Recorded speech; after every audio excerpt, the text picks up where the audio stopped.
নমস্কার। আজকে প্রাথমিকে প্রশ্নভুল মামলার শুনানি হয়েছে। প্রাইমারি টেট নিয়ে যে মামলা, সেই মামলার শুনানি আজকে হয়েছে এবং এই মামলার কিন্তু পরবর্তী শুনানির তারিখও দিয়ে দেওয়া হয়েছে। দেখতে পাচ্ছেন, the matter stat adjourn till 27th June 2025, অর্থাৎ 27শে জুন এই মামলার পরবর্তী শুনানি আছে। তো মহামান্য বিচারপতি সৌমেন সেনের ডিভিশন বেঞ্চে কিন্তু এই মেটারটি আছে, এই মামলাটি। তো এই প্রশ্নভুল মামলা নিয়ে কিন্তু অনেক অভিযোগ প্রতিবারই উঠে আসে প্রতি ডেটে, এবং সেক্ষেত্রে বিভিন্ন ধরনের অভিযোগ থাকে।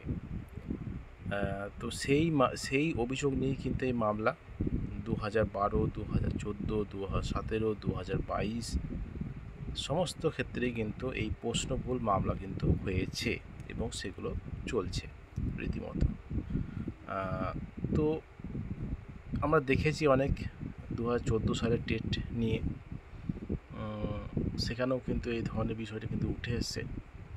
আবারও কিন্তু নতুন যে টেট পরীক্ষাগুলো হচ্ছে বা হয়েছে সেখানেও কিন্তু বিভিন্ন ধরনের মামলা উঠে এসছে।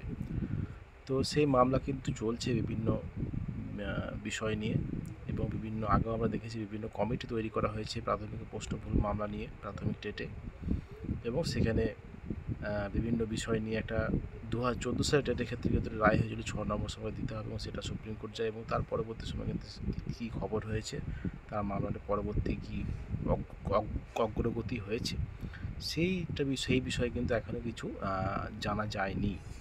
তো কী হবে দেখা যায়। আগামী 27শে জুন কিন্তু এই মামলার পরবর্তী তারিখ দেওয়া হয়েছে প্রাথমিক টেটে প্রশ্নভুল মামলার।